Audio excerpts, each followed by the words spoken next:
जो सत्य को भी छीन झपट करके पाना चाहते, जो सत्य के भी मालिक होने की आकांक्षा रखते, जो परमात्मा के द्वार पर एक सैनिक की भांति पहुंचे हैं विजय करने, वे हार जाएंगे। वे क्षुद्र को भला छीन झपट लें, विराट उनका न हो सकेगा। वे व्यर्थ को भला लूट के घर ले आए, लेकिन जो सार्थक है वो उनकी लूट का हिस्सा न बनेगा। इसलिए विज्ञान व्यर्थ को खोज लेता है, सार्थक चूक जाता है। मिट्टी, पत्थर, पदार्थ के संबंध में जानकारी मिल जाती, लेकिन आत्मा और परमात्मा की जानकारी छूट जाती। ऐसे ही जैसे तुम राह चलती एक स्त्री पर हमला कर दो, बलात्कार हो जाएगा। स्त्री का शरीर भी तुम कब्जा कर लोगे, लेकिन उसकी आत्मा तुम्हें न मिल सकेगी, उसका प्रेम तुम न पा सकोगे। तो जो लोग आक्रमण की तरह जाते हैं परमात्मा की तरह, वे बलात्कारी। वे परमात्मा के शरीर पर भला कब्जा कर लें, इस प्रकृति पर जो दिखाई पड़ती है, जो दृश्य है, उसकी चीरफाड़ कर लें, विश्लेषण कर लें, उसके कुछ राज खोज लें, लेकिन उनकी खोज वैसी ही क्षुद्र होगी जैसे किसी पुरुष ने किसी स्त्री पर हमला किया हो और बलात्कार किया हो। स्त्री का शरीर तो उपलब्ध हो जाए, लेकिन उपलब्धि दो कौड़ी की है, क्योंकि उसकी आत्मा को तुम छू भी न पाओगे। और अगर उसकी आत्मा को न छुआ तो उसके भीतर जो प्रेम की संभावना थी, वो जो छिपा था बीज प्रेम का, वो कभी अंकुरित न होगा। उसकी प्रेम की वर्षा तुम्हें न मिल सकेगी। विज्ञान बलात्कार है, वो प्रकृति पर हमला है। जैसे कि प्रकृति कोई शत्रु हो, जैसे कि उसे जीतना है, पराजित करना है।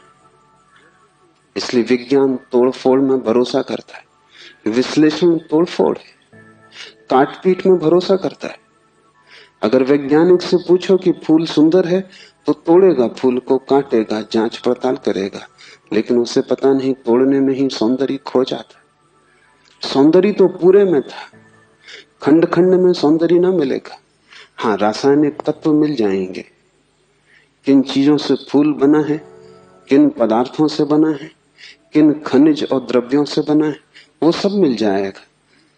तुम बोतलों में अलग अलग फूल के खंडों को इकट्ठा करके लेबल लगा दोगे, तुम कहोगे ये केमिकल्स हैं, ये पदार्थ हैं, इनसे मिलकर फूल बना था, लेकिन तुम एक भी ऐसी बोतल न भर पाओगे जिसमें तुम कह सको ये सौंदर्य है जो फूल में भरा था।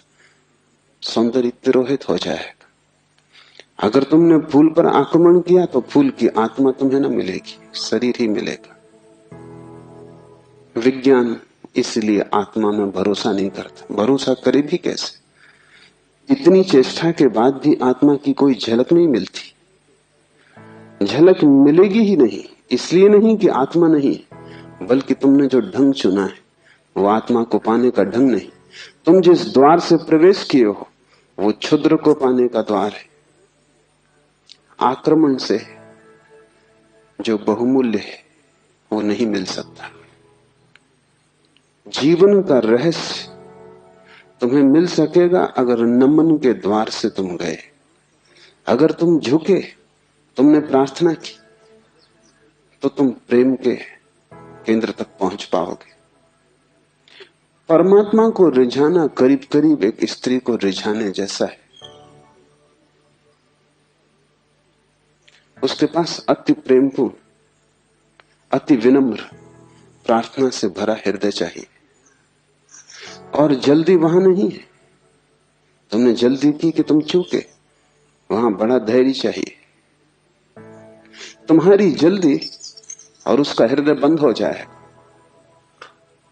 क्योंकि जल्दी भी आक्रमण की खबर है। इसलिए जो परमात्मा को खोजने चलते हैं उनके जीवन का ढंग दो शब्दों में समाया हुआ है, प्रार्थना और प्रतीक्षा। प्रार्थना से शास्त्र शुरू होते हैं और प्रतीक्षा पर पूरे होते हैं। प्रार्थना से खोज इसलिए शुरू होती। इस शास्त्र का पहला चरण है ओम स्वप्रकाश आनंद स्वरूप भगवान शिव को नमन। और अब शिव सूत्र प्रारंभ। इस नमन को बहुत गहरे उतर जाने दें, क्योंकि अगर द्वार ही चूक गया तो पीछे महल की जो मैं चर्चा करूंगा वो समझ में ना आएगी। पुरुष को थोड़ा हटाएं, आक्रामक वृत्ति को थोड़ा दूर करें। ये समझ कुछ बुद्धि से आने वाली नहीं, हृदय से आने वाली है। ये समझ कुछ तुम्हारे तर्क पर निर्भर न करेगी, ये तुम्हारे प्रेम पर निर्भर करेगी। इस शास्त्र को तुम समझ पाओगे, लेकिन वो समझ ऐसी न होगी जैसे कोई गणित को समझता है। वो समझ ऐसी होगी जैसे कोई काव्य को समझता है। कविता पर तुम झपट नहीं पड़ते, तुम कविता का धीरे धीरे स्वाद लेते हो, चुस्की लेते हो, जैसे कोई चाय को पीता है। तुम उसे गटक नहीं चाहते, वो कोई कड़वी दवा नहीं है। तुम उसका स्वाद लेते हो, चुस्की लेते हो, धीरे धीरे उसके स्वाद को लीन होने देते हो। और एक ही कविता को समझना हो तो बहुत बार पढ़ना पड़ता है। एक गणित को तुमने एक बार समझ लिया, फिर दोबारा करने की कोई जरूरत नहीं रह जाती। गणित समाप्त हो गया। कविता कभी भी समाप्त नहीं होती, क्योंकि हृदय का कोई और छोर नहीं। और तुम जितना ही प्रेम करते हो उतना ही उद्घाटित होता है। इसलिए पूर्व में हम शास्त्र का अध्ययन नहीं करते, हम शास्त्र का पाठ करते। अध्ययन शास्त्र का हो भी नहीं सकता। अध्ययन का अर्थ है एक बार समझ लिया फिर कचरे में फेंक दिया। जैसे कि बात खत्म होगी, जब समझ ही लिया तब दोबारा क्या करना है। पाठ का अर्थ होता है समझ बुद्धि की होती तो एक बार में पूरी हो जाती, इसकी तो चुस्कियां बार बार लेनी पड़ेगी। इसे तो जाने अनजाने न मालूम कितनी बार दोहराना पड़ेगा। इसे बहुत से भाव क्षणों में, बहुत सी मनोदशाओं में, कभी सुबह जब सूरज उगता है तब, कभी रात जब सब अंधकार हो जाता है तब, कभी मन जब प्रफुल्लित होता है तब, और कभी मन जब उदासी से भरा होता है तब, विभिन्न चित्त की दशाओं में, विभिन्न मनोक्षणों में इसमें उतरना होगा। तब इसके सभी पहलू धीरे धीरे प्रकट होंगे। फिर भी तुम इसे चुकता न कर पाओगे। कोई शास्त्र कभी चुकता नहीं। जितना ही तुम पाओगे कि खोज लिया, उतना ही तुम पाओगे खोज के लिए और भी ज्यादा बाकी रह गया। जितने तुम गहरे उतरोगे पाओगे गहराई बढ़ती चली जाती है। शास्त्र को कभी पाठ ही चुका नहीं पाता। पाठ का मतलब ही यही है कि बार बार, बहुत बार। पश्चिम इस बात को समझ भी नहीं पाता। उनकी पकड़ के बाहर है कि लोग गीता को हजारों साल से क्यों पढ़ रहे हैं, और एक ही आदमी रोज सुबह उठ के गीता पढ़ लेता है। पागल हो गया है। उनको ख्याल में नहीं कि पाठ की प्रक्रिया हृदय में उतारने की प्रक्रिया है। उसका समझ से बहुत वास्ता नहीं है, स्वाद से वास्ता है। तर्क और गणित और हिसाब से उसका कोई भी संबंध नहीं है। उसका संबंध तो अपने हृदय को और उसके बीच की जो दूरी है उसको मिटाने से। धीरे धीरे हम इतने लीन हो जाएं उसमें कि पाठी और पाठ एक हो जाए। पता ही न चले कि कौन गीता है और कौन गीता का पाठी। ऐसे भाव से जो चले, ये स्त्री का भाव है, ये समर्पण की धारा है। इसे ख्याल में ले लेना। नमन से हम चले तो शिव के सूत्र समझ में आ सकेंगे। उन्हें तुम अपने में उतरने देना और जल्दी निर्णय की मत करना कि वे ठीक हैं कि गलत है। क्योंकि सूत्रों के संबंध में एक बात ख्याल रख लेना, तुम्हारे ऊपर निर्भर नहीं है तय करना कि वे ठीक हैं या गलत है। तुम निर्णय कर भी कैसे पाओगे? जो अंधेरे में खड़ा है वो प्रकाश के संबंध में क्या निर्णय करेगा? और जिसने कभी स्वास्थ्य नहीं जाना, जो रोग की सैया से ही बंधा रहा है, उसे स्वास्थ्य की परिभाषा कैसे समझ में आएगी? जिसने कभी प्रेम की स्फुरना नहीं पहचानी और जो जीवन भर घृणा, ईर्षा और द्वेष में जिया है, वो प्रेम की कविता तो पढ़ सकता है क्योंकि शब्द उसकी समझ में आ जाएंगे, लेकिन शब्दों में जो छिपा है, अंतर गुम्फित, वो द्वार तो उसके लिए बंद ही रहेगा। इसलिए तुम निर्णय मत करना कि क्या ठीक क्या गलत। तुम सिर्फ पीना, समझना भी नहीं कहता हूं, तुम सिर्फ पीना, तुम सिर्फ स्वाद में उतरना। और अगर वो स्वाद तुम्हारे भीतर रहस्य के लोग खोलने लगे और वो स्वाद अगर तुम्हारे भीतर नई सुगंध को जन्म दे दे और तुम पाओ कि क्षण भर को भी सही तुम्हारे दुर्गंध का व्यक्तित्व विलीन हो गया है, तुम्हारे भीतर कोई फूल खिला है और तुम सुगंधित हुए हो, क्षण भर को भी तुम पाओ कि तुम अंधकार नहीं हो, कोई दिया जल गया है, एक झलक मिली जैसे अंधेरे में बिजली कौंध गई हो, उसी से समझ आएगी। तुम्हारे समझने से नहीं, तुम्हारे अनुभव की झलक से समझ आएगी। इसलिए तुम विनम्र रहना। दूसरी बात, सूत्र का अर्थ होता है संक्षिप्त से संक्षिप्त, सारभूत, टेलीग्राफिक। वहां एक एक शब्द अत्यंत घना है, विस्तार नहीं होता सूत्र में, घनत्व होता है।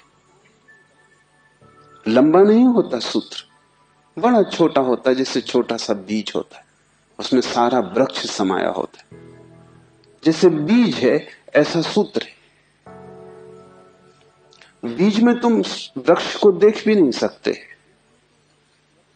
देखना भी चाहोगे तो बीज में तुम वृक्ष को पाओगे नहीं, क्योंकि उसके लिए बड़ी गहरी आंखें चाहिए जो बीज में वृक्ष को देख लें, जो वर्तमान में भविष्य को देख लें, जो आज कल को देख लें, जो दृश्य से अदृश्य को खोज लें।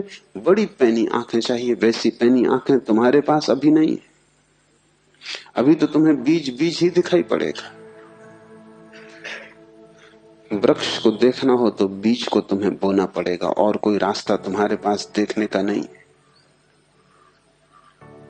और जब बीज टूटेगा जमीन में और वृक्ष अंकुरित होगा, तभी तुम पहचान पाओगे ये सूत्र बीज है, इन्हें तुम्हें अपने हृदय में बोना होगा। तुम अभी निर्णय मत करना, क्योंकि अभी तुमने अगर बीज पर निर्णय लिया तो तुम इसे फेंक ही दोगे, कचरा कूड़ा मालूम पड़ेगा।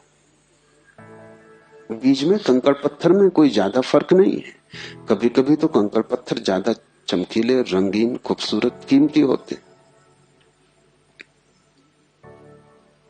लेकिन बीज और कीमती से कीमती कोहिनूर में भी एक फर्क है कि तुम कोहिनूर को बो दो तो उसमें से कुछ पैदा ना होगा। वो कीमती कितना ही वो मुर्दा है, उसका मूल्य ना समझ कितने ही समझते हो, लेकिन जीवन उसमें नहीं, वो लाश है। और बीज कुरूप भी दिखाई पड़ता हो, कोई उसकी कीमत भी ना हो, लेकिन उसमें जीवन छिपा है। तुम उससे बो दो, उससे विराट वृक्ष पैदा होगा। और एक बीज से करोड़ों बीज लग जाएंगे। एक छोटा सा बीज इस सारे विश्व को पैदा कर सकता है, क्योंकि एक बीज से करोड़ों बीज पैदा होते हैं, फिर करोड़ों बीज से, हर बीज से करोड़ बीज पैदा होते हैं। एक छोटे बीज में सारे विश्व का ब्रह्मांड समा सकता है। सूत्र बीज है, उसके साथ जल्दी नहीं की जा सकती। उसको बोओगे हृदय में और अंकुरित होगा, फूल लगेंगे, तभी तुम जान पाओगे, तभी निर्णय लिया जा सकता है। तीसरी बात, इसके पहले कि हम शुरू करें, धर्म महान क्रांति है। धर्म के नाम से तुमने जो समझा हुआ है उसका धर्म से ना के बराबर संबंध है। इसलिए शिव के सूत्र तुम्हें चौंकाएंगे भी, तुम भयभीत भी होगे, डरोगे भी, क्योंकि तुम्हारा धर्म डगमगाएगा। तुम्हारा मंदिर, तुम्हारी मस्जिद, तुम्हारे गिरजे, अगर ये सूत्र तुमने समझे तो गिर जाएंगे। तुम उन्हें बचाने की कोशिश में मत लगना, क्योंकि वे बचे भी रहे तो भी उनसे तुम्हें कुछ भी मिला नहीं। तुम उनमें जी ही रहे हो और तुम मुर्दा हो।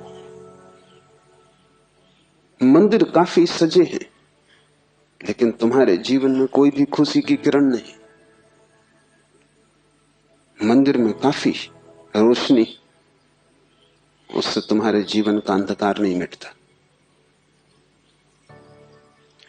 तो उससे भयभीत मत होना, क्योंकि सूत्र तुम्हें कठिनाई में तो डालेंगे ही।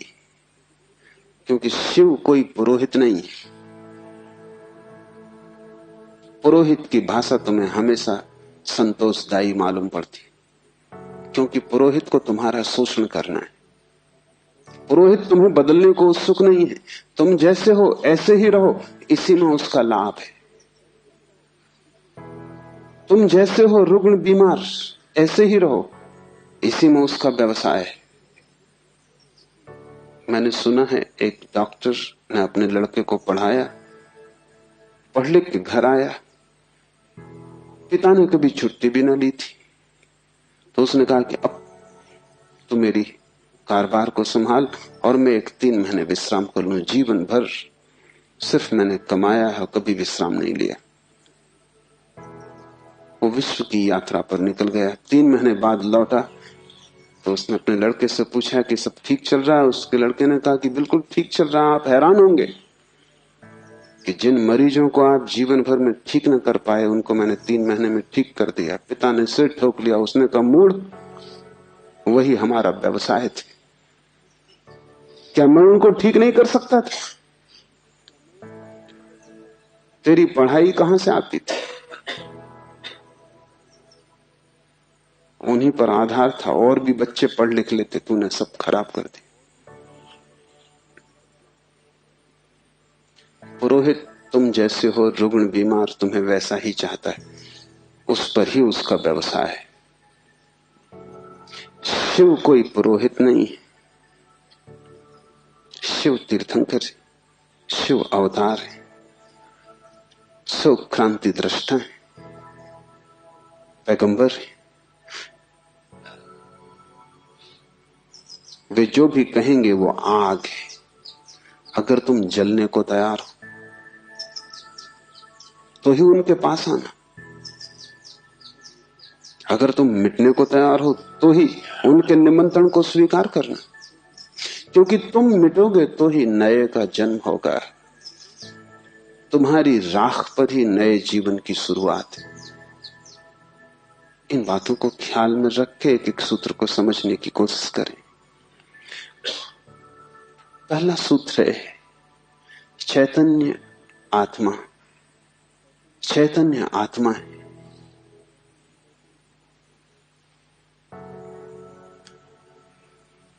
चैतन्य हम सभी हैं, लेकिन आत्मा का हमें कोई पता नहीं चलता। अगर चैतन्य ही आत्मा है तो हम सभी को पता चल जाना चाहिए। हम सब चैतन्य हैं, लेकिन चैतन्य आत्मा है, इसका क्या अर्थ होगा? पहला अर्थ, इस जगत में सिर्फ चैतन्य ही तुम्हारा अपना है। आत्मा का अर्थ होता है अपना, से सब पराया है। शेष कितना ही अपना लगे, पराया है। मित्र हो, परिजन हो, परिवार के लोग हो, धन हो, यश पद प्रतिष्ठा हो, बड़ा साम्राज्य हो, वह सब जिसे तुम कहते हो मेरा, वहां धोखा है, क्योंकि वो सभी मृत्यु तुमसे छीन लेगी। मृत्यु कसौटी है, कौन अपना है कौन पराया है। मृत्यु जिससे तुम्हें अलग कर दे वो पराया था, और मृत्यु तुम्हें जिससे अलग न कर पाए वो अपना था। आत्मा का अर्थ है जो अपना है। लेकिन जैसे ही हम सोचते हैं अपना, वैसा ही दूसरा प्रवेश कर जाता है। अपने का मतलब ही होता है कोई दूसरा जो अपना है। तुम्हें यह ख्याल ही नहीं आता कि तुम्हारे अतिरिक्त तुम्हारा अपना कोई भी नहीं, हो भी नहीं सकता है।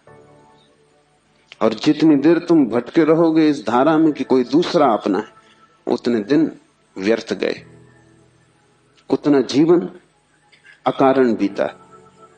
उतना समय तुमने सपने देखे, उतने समय में तुम जाग सकते थे, मोक्ष तुम्हारा होता।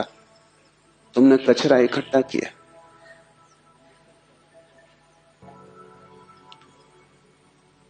सिर्फ तुम ही तुम्हारे हो, यह पहला सूत्र। मेरे अतिरिक्त मेरा कोई भी नहीं। यह बड़ा क्रांतिकारी सूत्र है, बड़ा समाज विरोधी, क्योंकि समाज जीता इसी आधार पर है कि दूसरे अपने हैं, जाति के लोग अपने हैं, देश के लोग अपने हैं। मेरा देश, मेरी जाति, मेरा धर्म, मेरा परिवार, मेरे का सारा खेल। समाज जीता है मेरी की धारणा पर। इसलिए धर्म समाज विरोधी तत्व है। धर्म समाज से छुटकारा है, दूसरे से छुटकारा है। और धर्म कहता है कि तुम्हारे अतिरिक्त तुम्हारा और कोई भी नहीं। ऊपर से देखने पर बड़ा स्वार्थी वचन मालूम पड़ेगा, क्योंकि ये बात हुई कि बस हम ही अपने हैं, तो तत्क्षण हमें लगता है ये तो स्वार्थ की बात है। ये स्वार्थ की बात नहीं। अगर ये तुम्हें ख्याल में आ जाए तो ही तुम्हारे जीवन में परार्थ और परमार्थ पैदा होगा। क्योंकि जो अभी आत्मा के भाव से ही नहीं भरा है, उसके जीवन में कोई परार्थ और कोई परमार्थ नहीं हो सकता। तुम कहते हो दूसरों को मेरा, लेकिन मेरा कह के तुम करते क्या हो? मेरा कह के तुम उन्हें चूसते हो।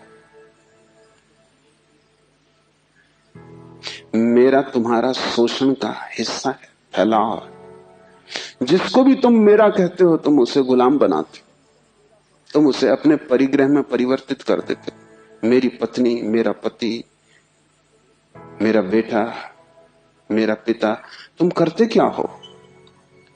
इस मेरे के पीछे, इस मेरे के पर्दे के पीछे तुम्हारे संबंध का मूल आधार क्या है? तुम चूसते हो, तुम शोषण करते हो, तुम दूसरे का उपयोग करते हो।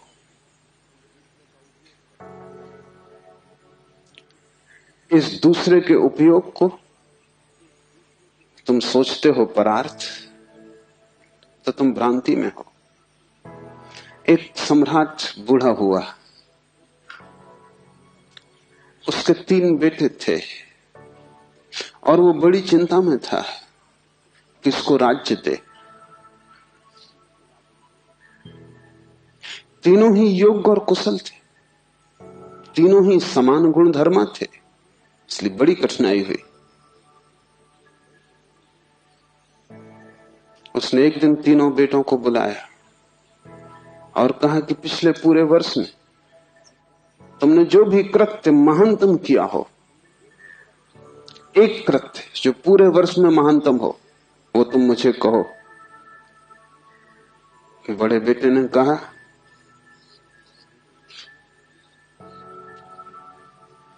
कि गांव का जो सबसे बड़ा धनपति है वो तीर्थ यात्रा पर जा रहा था।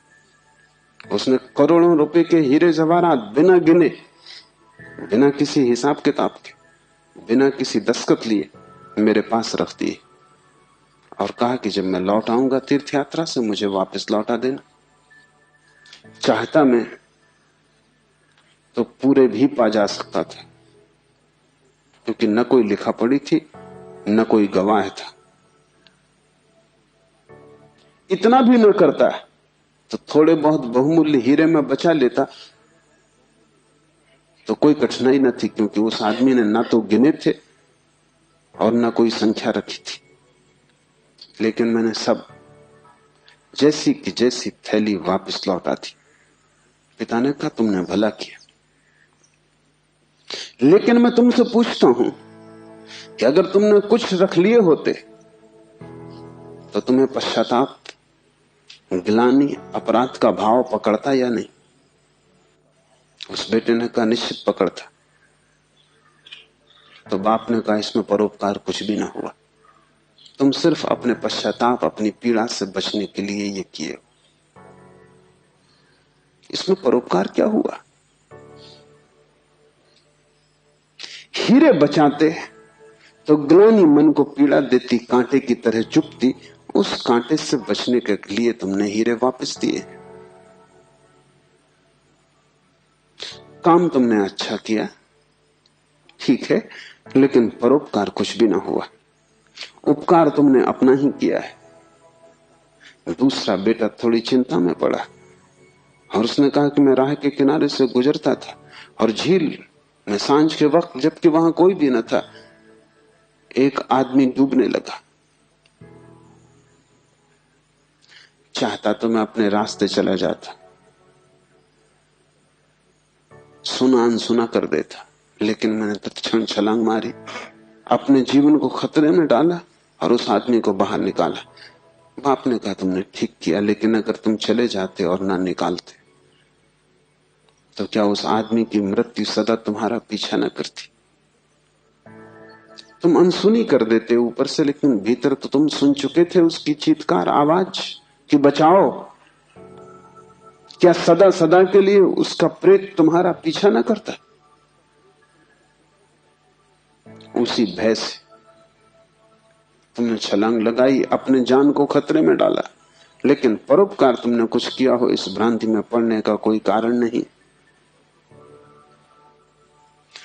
तीसरे बेटे ने कहा कि मैं गुजरता था जंगल से और एक पहाड़ की कगार पर मैंने एक आदमी को सोया हुआ देखा, जो कि नींद में अगर एक भी करवट ले तो सदा के लिए समाप्त हो जाएगा, क्योंकि दूसरी तरफ महान खड्ड था। मैं उस आदमी के पास पहुंचा और जब मैंने देखा कि वो कौन है तो वो मेरा जानी दुश्मन था।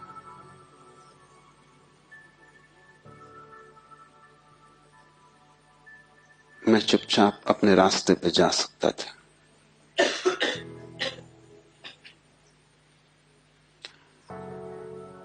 या अगर मैं अपने घोड़े पर सवार उसके पास से भी गुजरता तो मेरे बिना कुछ किए शायद सिर्फ मेरे गुजरने के कारण वो करवट लेता और खड्ड में गिर जाता।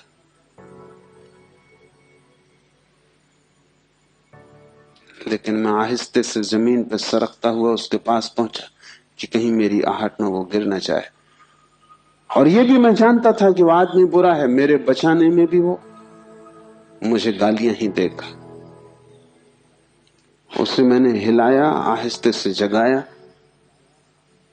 और वो आदमी गांव में मेरे खिलाफ बोलता फिर रहा है, क्योंकि वो आदमी कहता है मैं मरने ही वहां गया था। इस आदमी ने वहां भी मेरा पीछा किया। इस जीने तो देता ही नहीं, इसने मरने भी न दिया।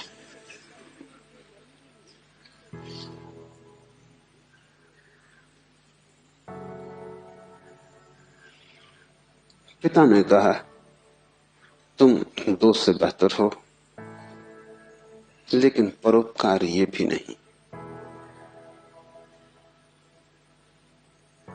क्यों? क्योंकि तुम अहंकार से फूले नहीं समा रहे हो कि तुमने कुछ बड़ा कार्य कर दिया। बोलते हो तो तुम्हारी आंखों की चमक और हो जाती, कहते हो तो तुम्हारा सीना फूल जाता है। और जिस कृत्य से अहंकार निर्मित होता हो वो परोपकार न रहा।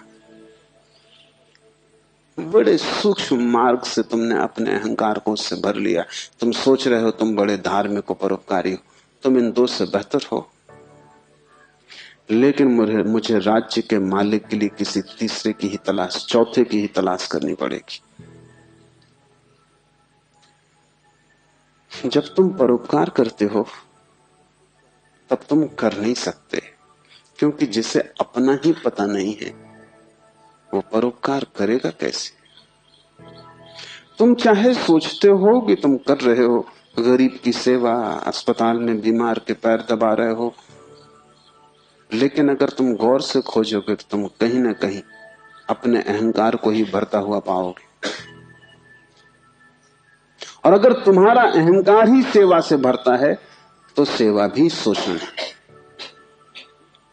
आत्मज्ञान के पहले कोई व्यक्ति परोपकारी नहीं हो सकता है, क्योंकि स्वयं को जाने बिना इतनी बड़ी क्रांति हो ही नहीं सकती।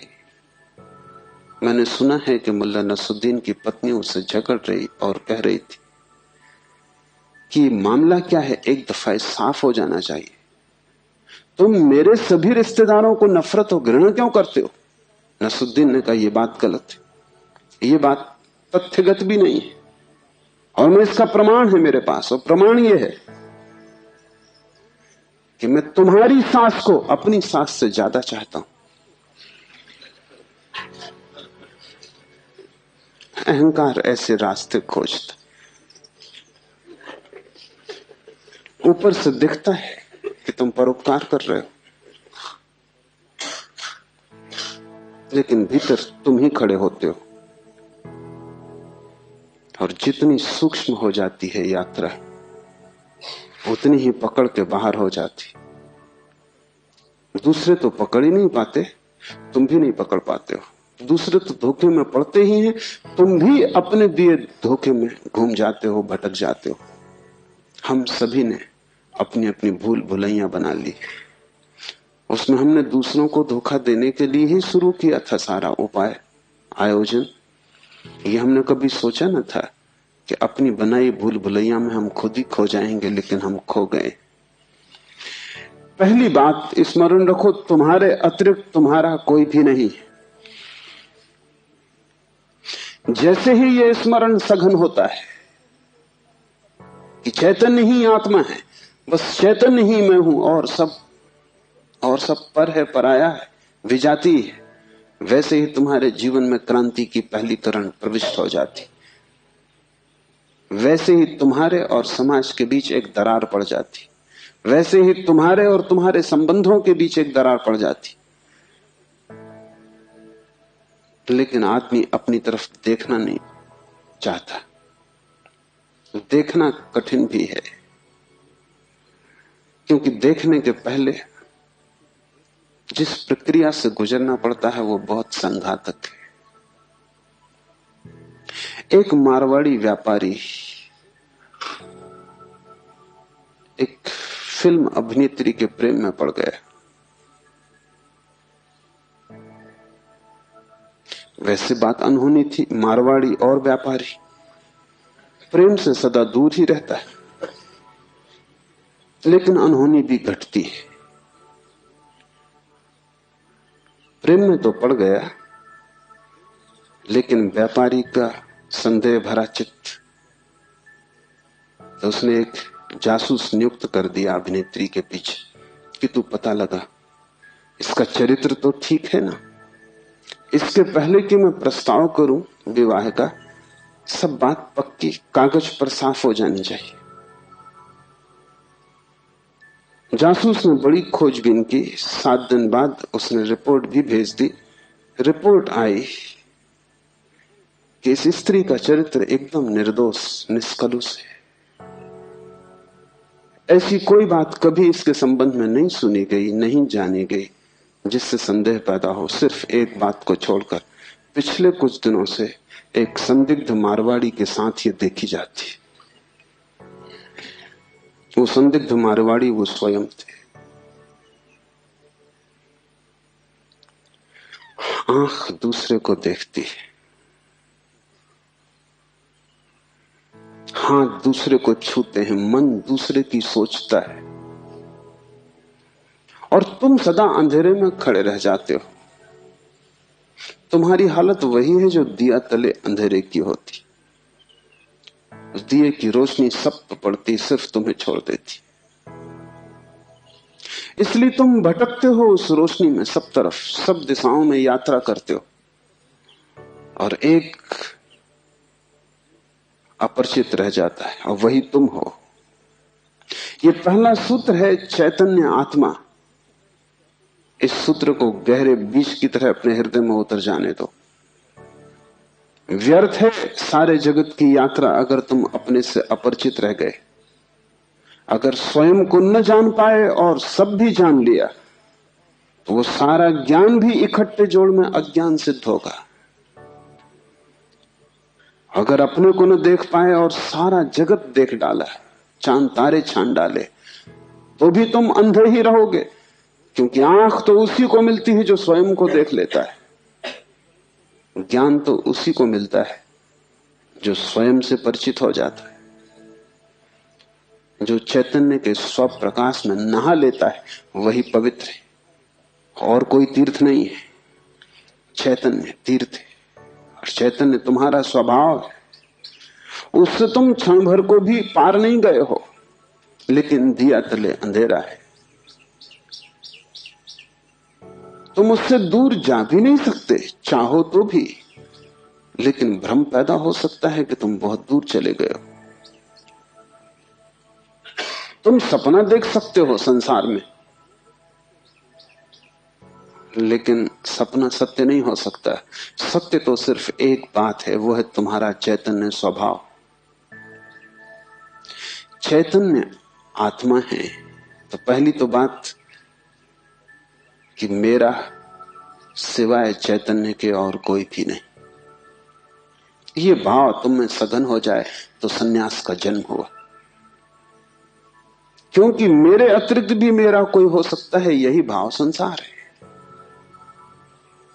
इसलिए पहले सूत्र में बड़ी क्रांति है, पहली चिंगारी शिव फेंकते हैं तुम्हारी तरफ, और वो ये है कि तुम जान लो कि तुम ही बस तुम्हारे हो, बाकी कोई तुम्हारा नहीं।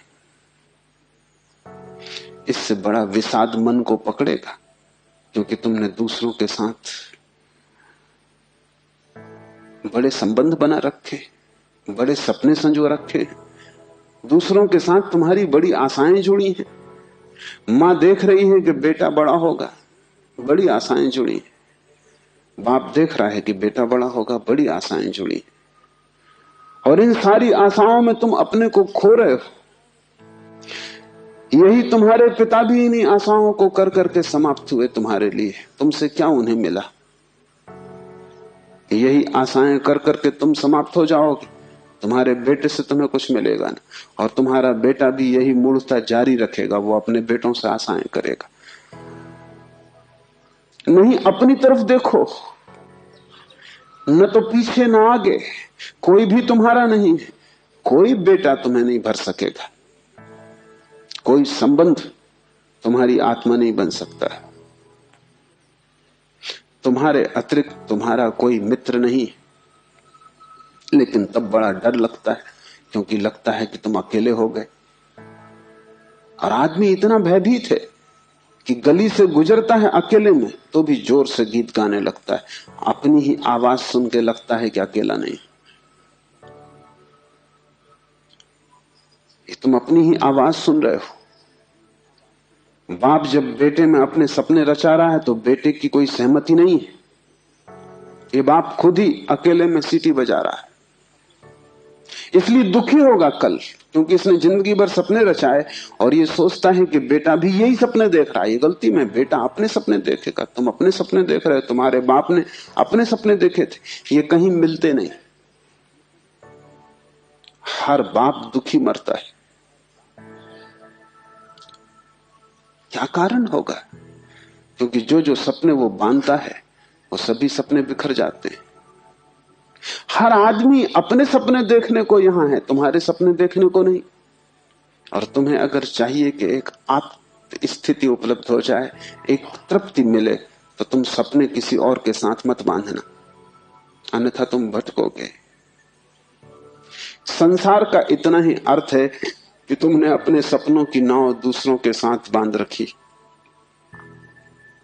संन्यास का अर्थ है कि तुम जाग गए और तुमने एक बात स्वीकार कर ली, कितनी ही कष्टकर हो, कितनी ही दुखपूर्ण मालूम पड़े प्रथम, और कितना ही संघातक पीड़ा अनुभव हो, कि तुम अकेले हो। सब संग साथ झूठा है। इसका यह अर्थ नहीं कि तुम भाग जाओ हिमालय। क्योंकि जो हिमालय की तरफ भाग रहा है उसे अभी संग साथ सार्थक है, झूठा नहीं हुआ। क्योंकि जो चीज झूठ हो गई उससे भागने में भी कोई सार्थकता नहीं।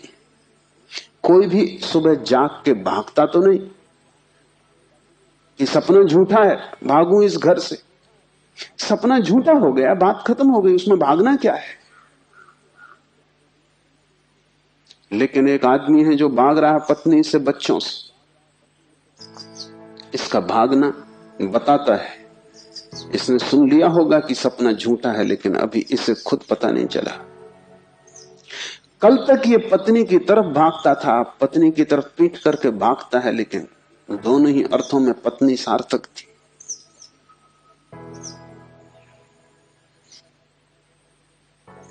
एक जैन संत हुए, गणेश वर्णी। वर्षों पहले उन्होंने पत्नी त्याग दी। साधु पुरुष थे। कोई 20 वर्ष त्याग के बाद काशी में थे, तब खबर आई कि पत्नी मर गई। उनके मुंह से जो वचन निकला वो याद रख लेने जैसा। उन्होंने कहा चलो झंझट मिटी। उनके भक्तों ने इस वचन का अर्थ लिया कि बड़ी वीतरागता है। थोड़ा सोचो तो साफ हो जाएगा कि वीतरागता बिल्कुल नहीं। क्योंकि जिस पत्नी को 20 साल पहले छोड़ दिया उसकी झंझट अभी कायम थी, तो ही मिट सकती है। गणित बिल्कुल सीधा और साफ है। ये पत्नी जो 20 साल पहले छोड़ दी, किसी न किसी तरह छाया की तरह पीछे चल रही होगी, ये मन में कहीं सवार होगी। इसका उपद्रव कायम था। 20 साल भी इसके उपद्रव को मिटा नहीं पाए थे छोड़ने के बाद। ये मन सतत सोचता रहा होगा, पक्ष में विपक्ष में। पत्नी के मरने पर यह वचन कि चलो झंझट मिटी, पत्नी के संबंध में कुछ भी नहीं बताते, सिर्फ पति के संबंध में बताते कि आदमी भाग तो गया छोड़कर, लेकिन छोड़ ना पाया।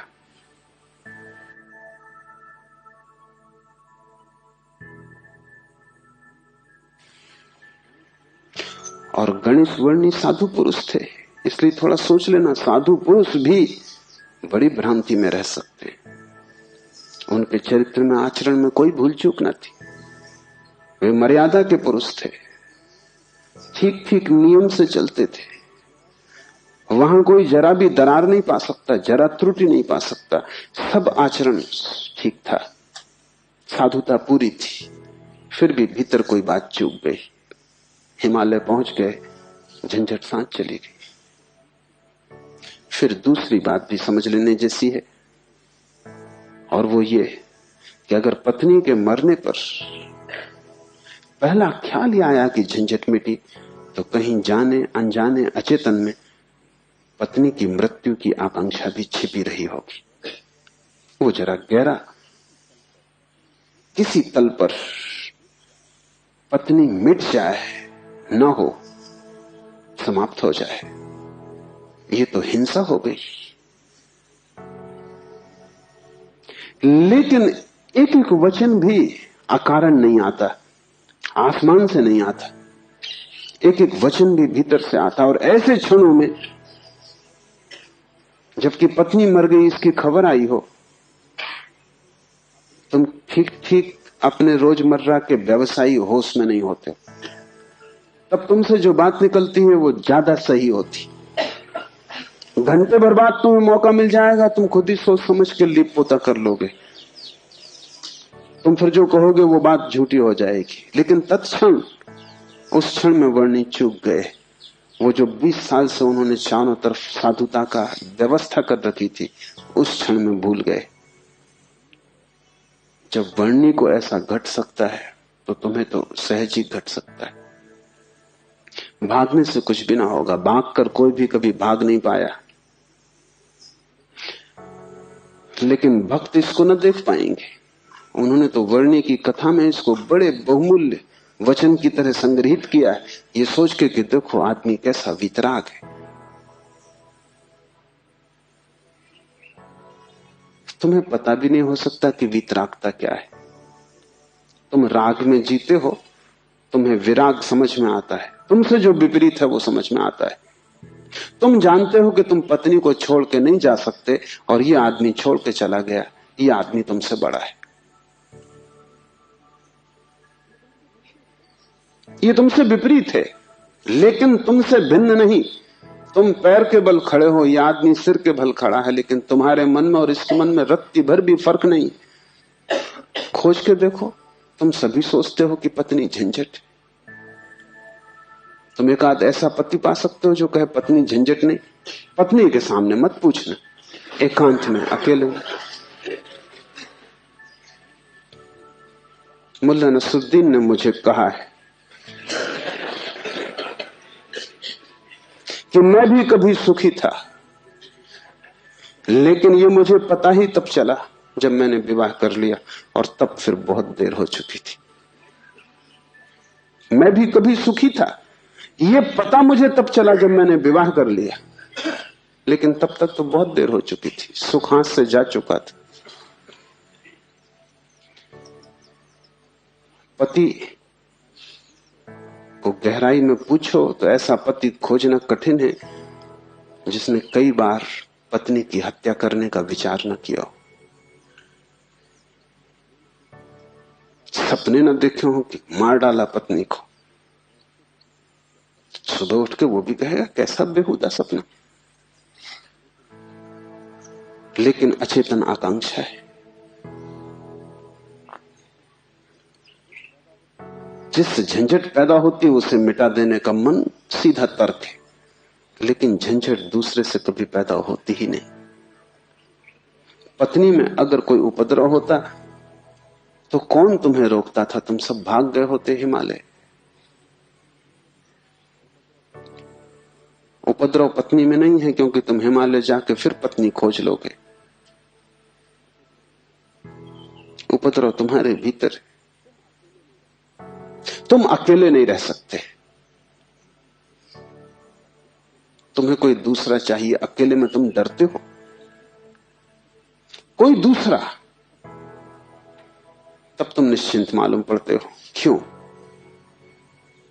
दूसरे की मौजूदगी से आश्वासन मिलता है।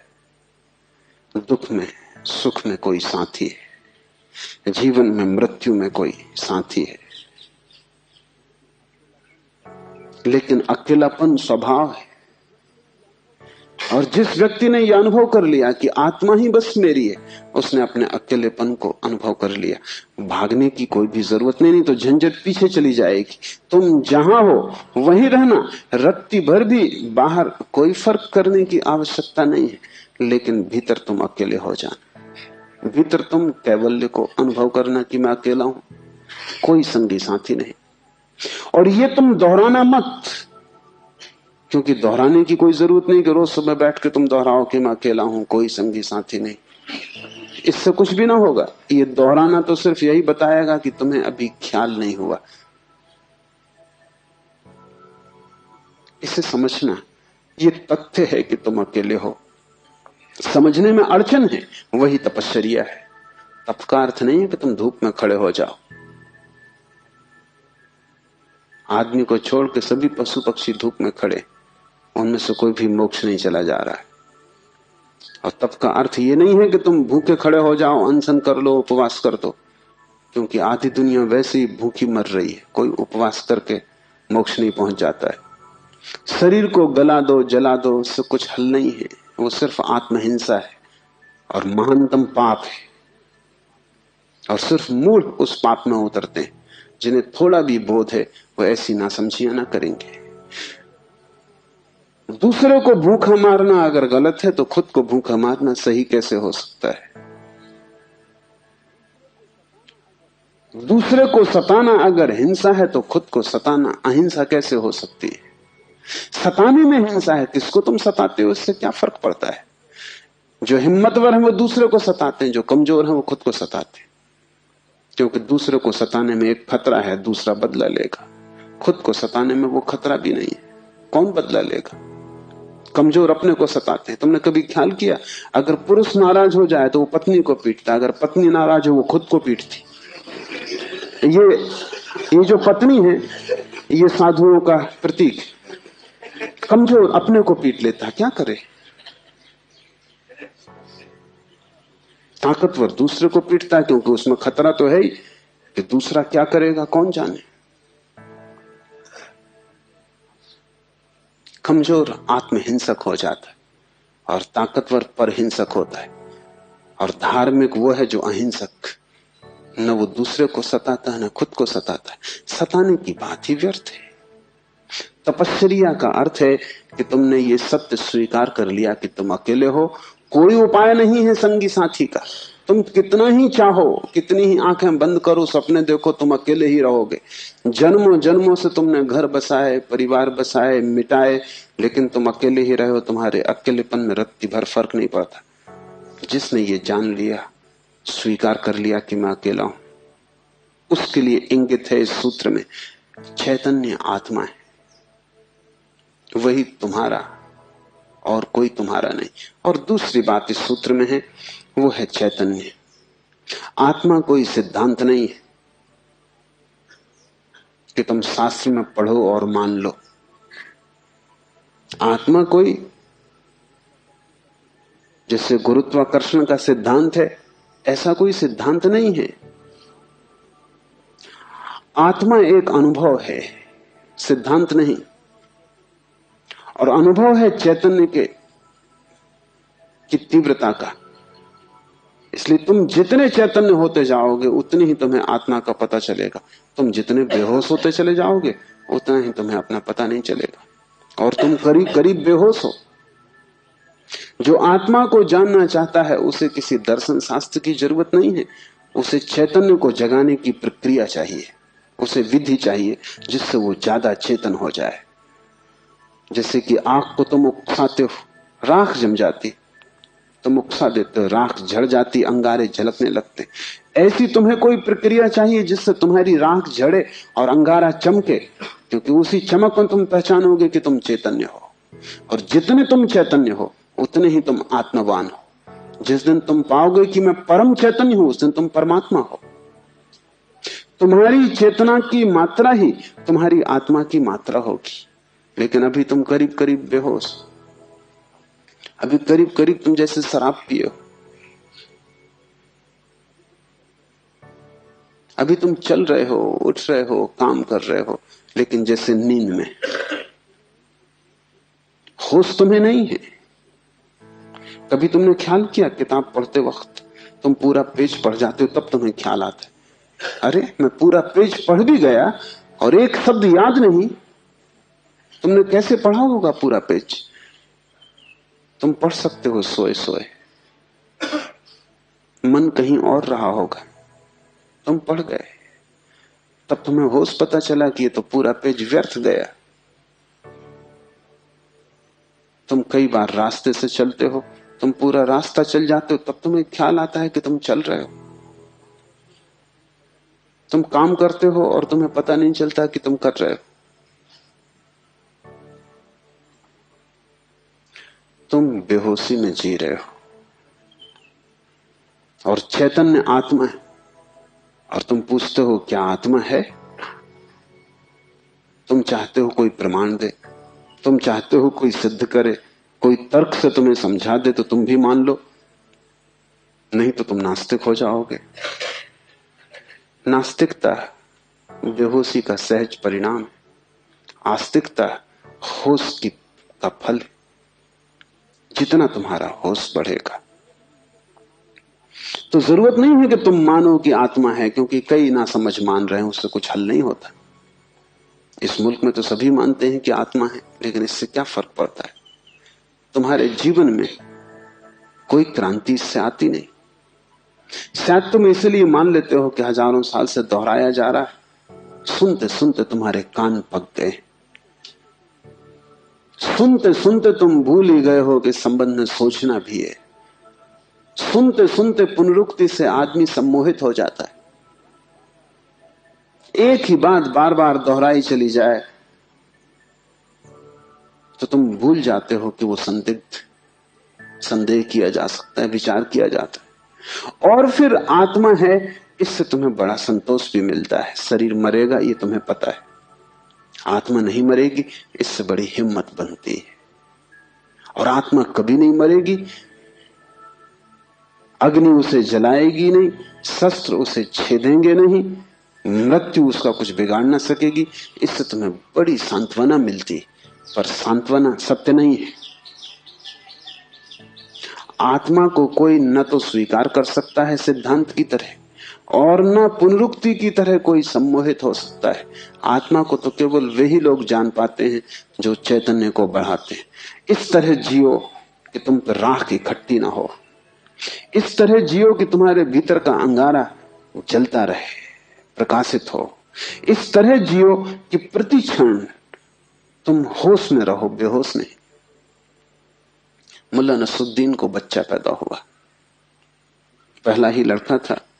नसरुद्दीन बड़ा खुश हुआ, अपने खास मित्र को बुलाया, खुशी मनाने दोनों शराब घर में गए। क्योंकि तुम एक ही खुशी जानते हो, बेहोशी। ये बड़े मजे की बात है। शिव, बुद्ध, महावीर, वे सब चिल्ला चिल्ला के कहते हैं कि दुनिया में एक ही आनंद है, वो है होश। और तुम एक ही सुख जानते हो, वो है बेहोशी। या तो तुम ठीक हो या वो ठीक है, दोनों तो ठीक नहीं हो सकते। मुल्ला नसरुद्दीन सीधा शराब घर गया, बजाय अस्पताल जाने के पहले बेटे को देखता। उसने कहा कि पहले जरा आनंद कर लें, कितने दिनों का सपना पूरा हुआ। डट के दोनों पी गए। जब दोनों पी के पहुंचे अस्पताल और कांच की खिड़की में से बेटे को देखा तो मुल्ला रोने लगा। उसने अपने मित्र से कहा, पहली तो बात मेरे जैसा मालूम नहीं होता। अपना उन्हें पता नहीं है, अभी खुद की शक्ल भी वो पहचान ना सकेंगे, लेकिन मेरा जैसा नहीं मालूम होता। और दूसरी बात, बड़ा छोटा दिखाई पड़ता है। इतने छोटे बच्चे को लेकर करेंगे भी क्या? ये बचेगा? मित्र ने कहा, मत घबराओ, जब मैं पैदा हुआ था तो मैं भी 3 ही पाउंड का था। नसरुद्दीन ने कहा, फिर तुम बचे?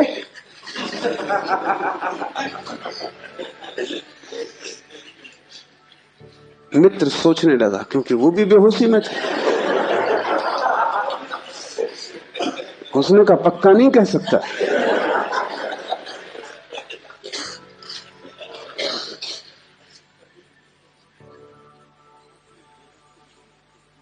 आदमी बेहोशी में है, उसके जीवन का सारा परिप्रेक्ष्य, उसकी सारी दृष्टि उसकी बेहोशी से भर जाती, सब धुआं धुआं हो जाता। तुम कुछ भी ठीक से नहीं देख पाते, और तुम एक ही सुख जानते हो कि जब तुम अपने को भूल जाते हो। चाहे सिनेमा हो, चाहे संगीत हो, चाहे सेक्स हो, जहां भी तुम अपने को भूल जाते हो, वहीं तुम कहते हो बड़ा सुख आए। भूलने को तुम सुख कहते हो, विस्मरण को? कारण है, क्योंकि जब भी तुम होश से भरते हो, तुम सिवाय दुख के अपने जीवन में कुछ भी नहीं पाते। इसलिए जब भी तुम देखते हो जीवन को, जरा ही सजग हो के तुम पाते हो दुख दुख, कुरूपता चारों तरफ।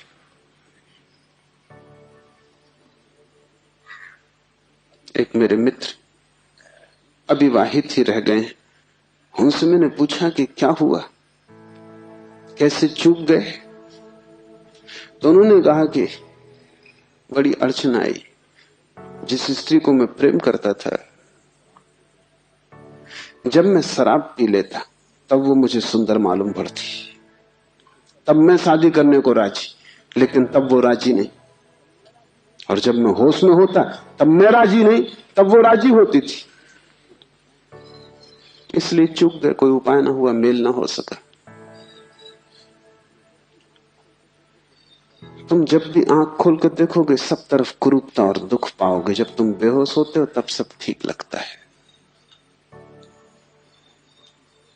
इसलिए तुम्हें तकलीफ मालूम पड़ती। चैतन्य आत्मा असंभव, इसलिए दुख से गुजरना होगा। उसको ही तपश्चर्या कहा है। जब कोई व्यक्ति जागना शुरू करता है तो पहले तो उसे दुख में से ही गुजरना होगा, क्योंकि तुमने जन्मों जन्मों तक दुख अपने चारों तरफ निर्मित किए हैं। कौन उनसे गुजरेगा तुम अगर न गुजरे तो? इसको हमने कर्म कहा है।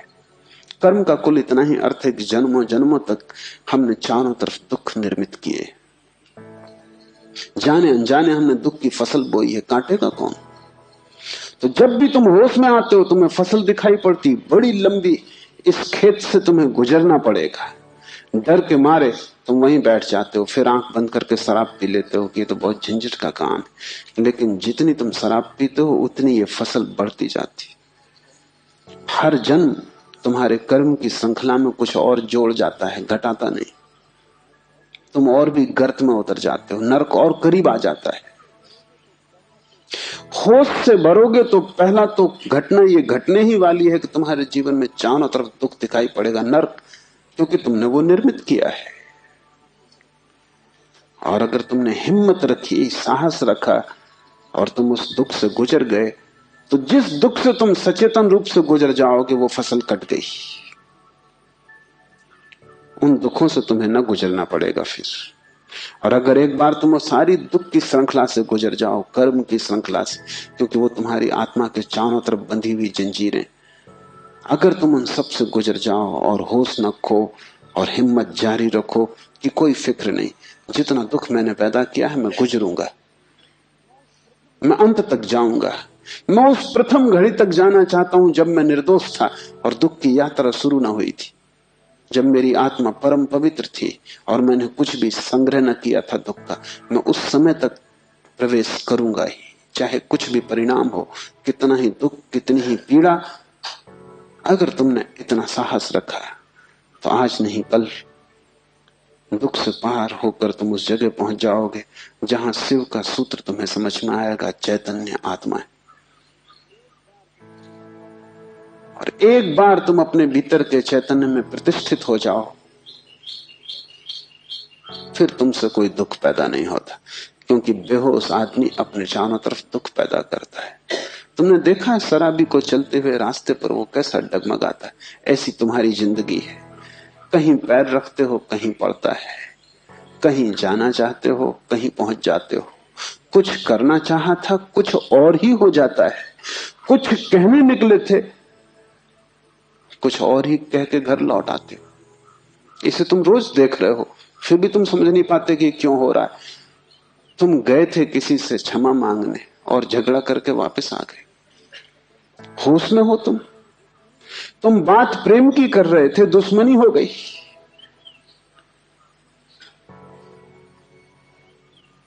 एक आदमी शराब पिए आकाश की तरफ देखता हुआ चला जा रहा था। एक कार उसके पास से निकली, बामुश्किल ड्राइवर बचा पाया। गाड़ी रोक के ड्राइवर ने कहा, महानुभाव, अगर आप नहीं देखते वहां जहां आप जा रहे हैं तो फिर आप वहीं चले जाएंगे जहां आप देख रहे हैं।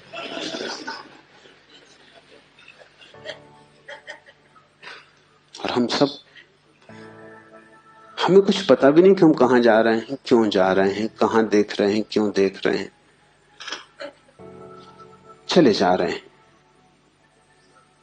क्योंकि एक बेचैनी है भीतर जो बैठने भी नहीं देती, एक शक्ति है भीतर जो चलाए चली जाती है। फिर हम जो भी करते वो सबके उल्टे परिणाम आते हैं। लोग मेरे पास आते हैं, वो कहते हैं हमने बदी तो कभी की नहीं, नेकी की और फल बदी मिल रहा है। ऐसा हो नहीं सकता कि तुम नेकी करो फल में बदी मिले। ऐसा हो नहीं सकता कि तुम आम के बीज बो और नीम के फल लगे। ऐसा हो नहीं सकता। इतना ही हो सकता है कि तुम ऐसे बेहोशी में बोए होगे, बोए तुमने नीम के ही फल, तुम होश में न थे, क्योंकि वृक्ष थोड़ी झूठ बोलेगा।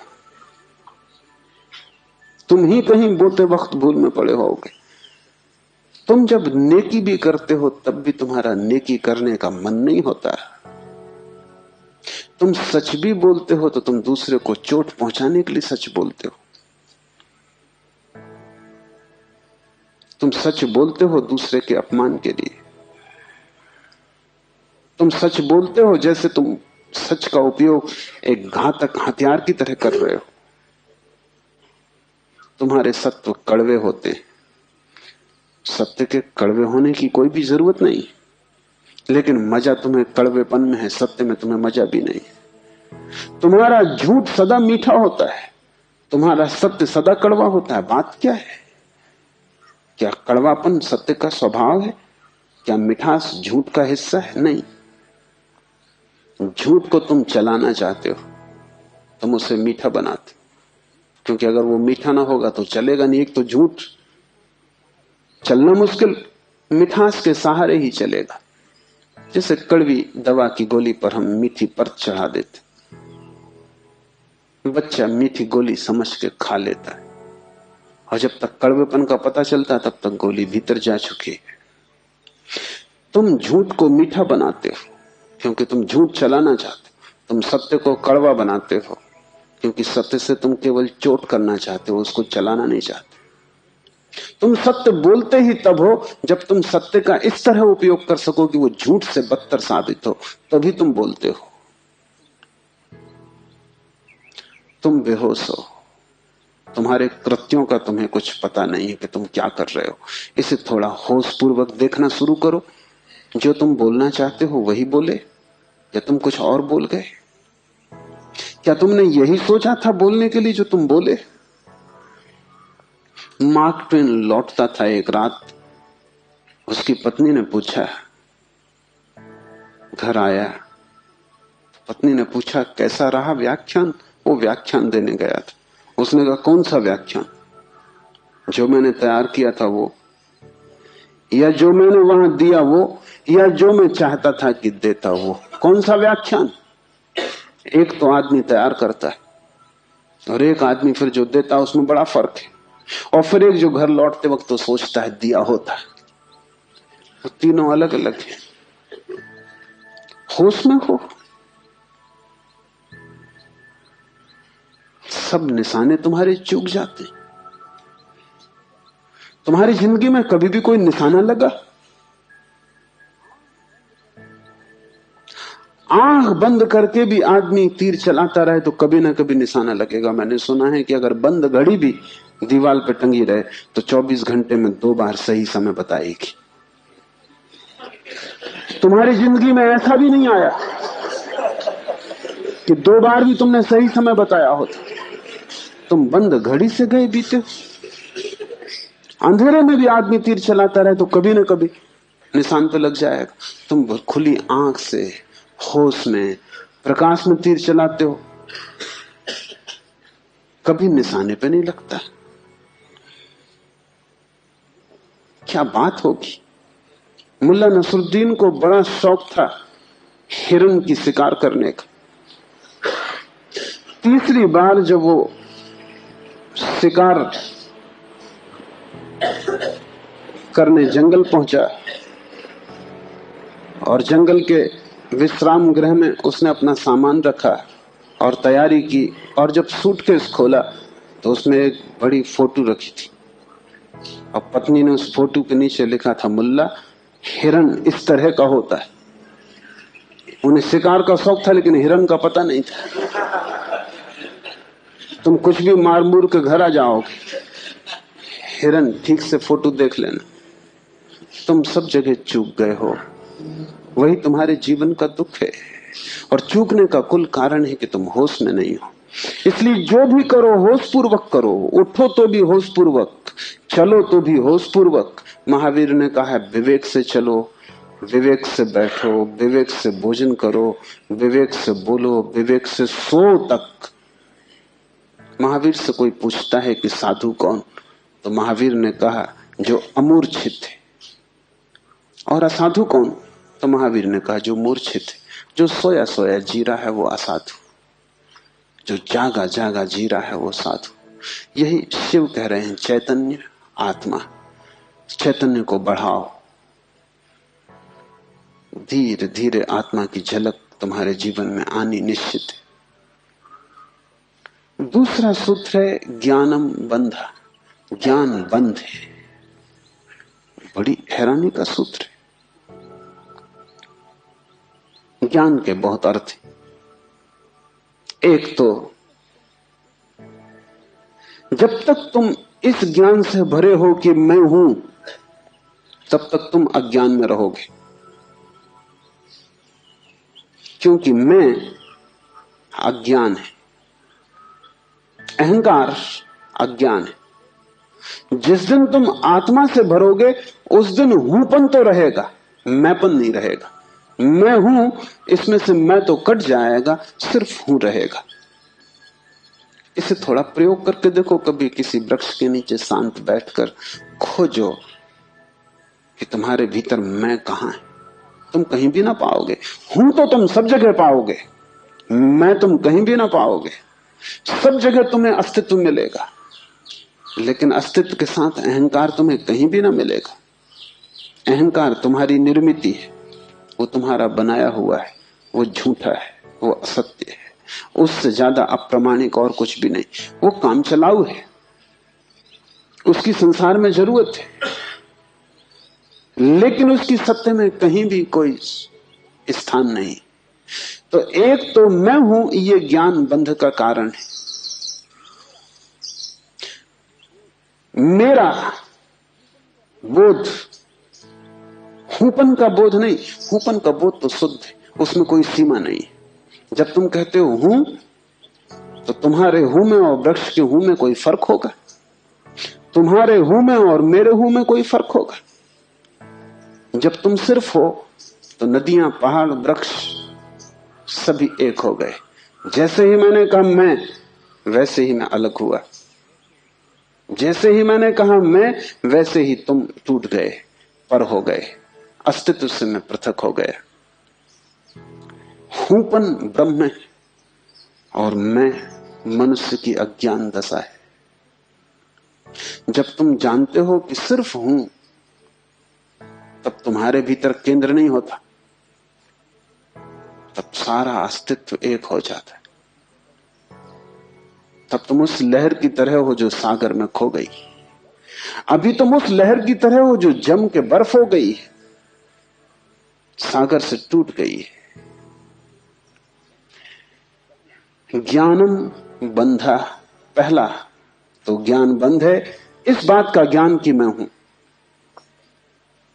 दूसरा ज्ञान बंध है वो सब ज्ञान जो तुम बाहर से इकट्ठा कर लिया, जो तुमने शास्त्रों से चुराया है, जो तुमने सद्गुरुओं से उधार लिया है, जो तुम्हारी स्मृति है, वो सब बंधन है। उससे तुम्हें मुक्ति ना मिलेगी। इसलिए तुम पंडित से ज्यादा बंधा हुआ आदमी ना पाओगे। मेरे पास सब तरह के लोग आते, सब तरह के मरीज, उसमें पंडित से ज्यादा कैंसर ग्रस्त कोई भी नहीं। उसका इलाज नहीं, वो लाइलाज।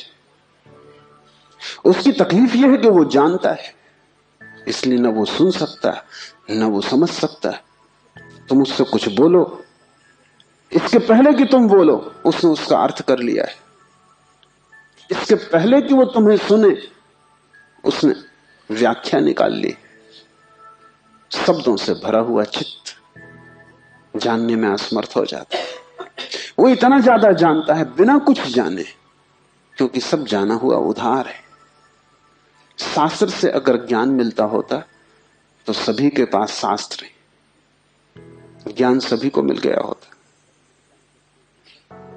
ज्ञान तो तब मिलता है जब कोई निशब्द हो जाता है, जब वो सभी शास्त्रों को विसर्जित कर देता है, जब वो उस सब ज्ञान को जो दूसरों से मिला है वापस लौटा देता है जगत को, जब वो उसे खोजता है जो मेरा मूल अस्तित्व है, जो मुझे दूसरे से नहीं मिला। इसे थोड़ा समझो। तुम्हारा शरीर तुम्हें मां और पिता से मिला है। तुम्हारे शरीर में तुम्हारा कुछ भी नहीं है।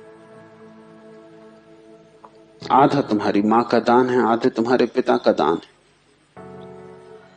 फिर तुम्हारा शरीर तुम्हें भोजन से मिला है। वो जो रोज तुम भोजन कर रहे हो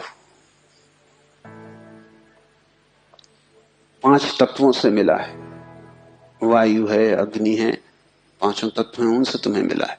इसमें तुम्हारा कुछ भी नहीं है। लेकिन तुम्हारी चेतना तुम्हें 5 तत्वों में से किसी से भी नहीं मिली है। तुम्हारी चेतना तुम्हें मां और पिता से भी नहीं मिली है। तुम जो जो जानते हो वो तुमने स्कूल विश्वविद्यालय से सीखा है, शास्त्रों से सुना है, गुरुओं से पाया है। वो तुम्हारे शरीर का हिस्सा है, तुम्हारी आत्मा का नहीं। तुम्हारी आत्मा तो वही है जो तुम्हें किसी से भी नहीं मिली। जब तक तुम उस शुद्ध तत्व को न खोज लोगे जो निपट तुम्हारा है, जो तुम्हें किसी से भी नहीं मिला है, न माँ ने दिया, न पिता ने, न समाज ने, न गुरु ने, न शास्त्र ने, वही तुम्हारा स्वभाव है। ज्ञान बंद है क्योंकि वो तुम्हें इस स्वभाव तक न पहुंचने देगा। ज्ञान ने ही तुम्हें बांटा है। तुम कहते हो मैं हिंदू, तुमने कभी सोचा कि तुम हिंदू क्यों हो? तुम कहते हो मैं मुसलमान, तुमने कभी विचारा कि तुम मुसलमान क्यों हो? हिंदू और मुसलमान में फर्क क्या है? क्या उनका खून निकाल के कोई डॉक्टर परीक्षा करके बता सकता है कि हिंदू का खून है, ये मुसलमान का खून है? क्या उनकी हड्डियां काट के कोई बता सकता है कि हड्डी मुसलमान से आती है कि हिंदू से आती है? कोई उपाय नहीं। शरीर की जांच से कुछ भी पता न चलेगा, क्योंकि दोनों के शरीर 5 तत्वों से बनते हैं। लेकिन अगर उनकी खोपड़ी की जांच करो तो पता चल जाएगा कि कौन हिंदू है, कौन मुसलमान है, क्योंकि दोनों के शास्त्र अलग, दोनों के सिद्धांत अलग, दोनों के शब्द अलग। शब्दों का भेद है तुम्हारे बीच। तुम हिंदू हो क्योंकि तुम्हें एक तरह का ज्ञान मिला जिसका नाम हिंदू, दूसरा जैन है क्योंकि उसे दूसरे तरह का ज्ञान मिला जिसका नाम जैन। तुम्हारे बीच जितने फासले हैं, दीवालें हैं, वो ज्ञान की दीवालें, और सब ज्ञान उधार। तुम एक मुसलमान बच्चे को हिंदू के घर में रख दो, वो हिंदू की तरह बड़ा होगा। वो ब्राह्मण की तरह जनेऊ धारण करेगा,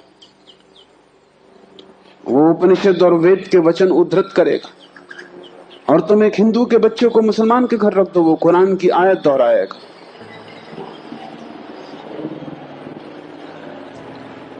ज्ञान तुम्हें बांटता है क्योंकि ज्ञान तुम्हारे चारों तरफ एक दीवार खींच देता है, और ज्ञान तुम्हें लड़ाता है, और ज्ञान तुम्हारे जीवन में वैमनस्य और शत्रुता पैदा करता है। थोड़ी देर को सोचो, अगर तुम्हें कुछ भी ना सिखाया जाए कि तुम हिंदू हो या मुसलमान या जैन या पारसी, तो तुम क्या करोगे? तुम बड़े होगे एक मनुष्य की भांति। तुम्हारे बीच कोई दीवार ना होगी। दुनिया में कोई 300 धर्म है, 300 कारागृह है, और हर आदमी पैदा होती से एक कारागृह या दूसरे कारागृह में डाल दिया जाता है। और पंडित पुरोहित बड़ी चेष्टा करते हैं कि बच्चे पे जल्दी से जल्दी कब्जा हो जाए। उसको वो धर्म शिक्षा कहते हैं। उससे ज्यादा अधर्म और कुछ भी नहीं है। वो उसको धर्म शिक्षा कहते हैं। 7 साल के पहले बच्चे को पकड़ लें, क्योंकि 7 साल का बच्चा अगर बड़ा हो गया तो फिर पकड़ना रोज रोज मुश्किल होता जाएगा। और बच्चे को अगर थोड़ा भी बोध आ गया तो फिर वो सवाल उठाने लगेगा, और सवालों का जवाब पंडितों के पास बिल्कुल नहीं है। पंडित सिर्फ मूढ़ों को तृप्त कर पाते हैं। जितनी कम बुद्धि का आदमी हो, पंडित से उतनी जल्दी तृप्त हो जाता है। वो एक प्रश्न पूछता, उत्तर मिल जाता है। तुम जाते हो पंडित से पूछते हो संसार को किसने बनाया, वो कहता भगवान ने। तुम प्रसन्न घर लौट आते हो बिना पूछे कि भगवान को किसने बनाया। अगर तुम दूसरा प्रश्न पूछते, पंडित नाराज हो जाते, क्योंकि उसका उसे भी पता नहीं, किताब में वो लिखा नहीं। और फिर झंझट की बात है, परमात्मा को किसने बनाया। फिर तुम पूछते ही चले जाओगे, वो कोई भी जवाब दे, तुम पूछोगे उसको किसने बनाया। अगर गौर से देखो तो तुम्हारे पहले सवाल का जवाब दिया नहीं गया है। पंडित ने तुम्हें सिर्फ संतुष्ट कर दिया क्योंकि तुम बहुत बुद्धिमान नहीं। और बच्चे अबोध, उनका अभी तर्क नहीं जगा, विचार नहीं जगा, अभी वो प्रश्न नहीं पूछ सकते। अभी तुम जो भी कचरा उनके दिमाग में डाल दो वो उसे स्वीकार कर लेंगे। बच्चे सभी को स्वीकार कर लेते हैं क्योंकि वो सोचते हैं जो भी दिया जा रहा है वो सभी ठीक है।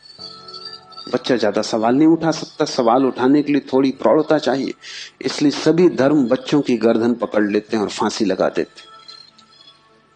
फांसी बड़ी सुंदर है। किसी के गले में बाइबल लटकी है, किसी के गले में समय सार लटका है, किसी के गले में कुरान लटकी है, किसी के गले में गीता लटकी है। ये इतने प्रीतिकर बंधन है जिनको छोड़ने की हिम्मत फिर जुटानी बहुत मुश्किल है। और जब भी तुम इन्हें छोड़ना चाहोगे एक खतरा सामने आ जाएगा, क्योंकि इन्हें छोड़ा तो तुम अज्ञानी। क्योंकि जैसे तुम इनको छोड़ोगे तुम पाओगे मैं तो कुछ जानता नहीं, बस ये किताब सारी संपदा है, इसको संभालो। अपने अज्ञान को छिपाने का यही तो एक उपाय है। लेकिन अज्ञान छिपने से अगर मिटता होता तो बड़ी आसान बात हो गई होती। अज्ञान छिपने से बढ़ता है, जैसे कोई अपने घाव को छिपा ले, उससे कुछ मिटेगा नहीं, घाव और भीतर भीतर बढ़ेगा, मवाद पूरे शरीर में फैल जाएगी। शिव कहते हैं ज्ञान बंद है, ज्ञान सीखा हुआ, ज्ञान उधार, ज्ञान दूसरे से लिया हुआ बंधन का कारण है। तुम उस सब को छोड़ देना जो दूसरे से मिला है, तुम उसकी तलाश करना जो तुम्हें किसी से भी नहीं मिला, तुम उसकी खोज में निकलना, उस चेहरे की खोज में जो तुम्हारा है।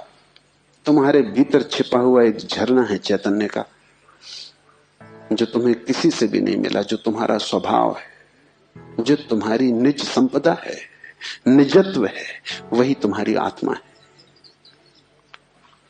तीसरा सूत्र है योनि वर्ग और कला शरीर है। योनि से अर्थ है प्रकृति, इसलिए हम स्त्री को प्रकृति कहते हैं।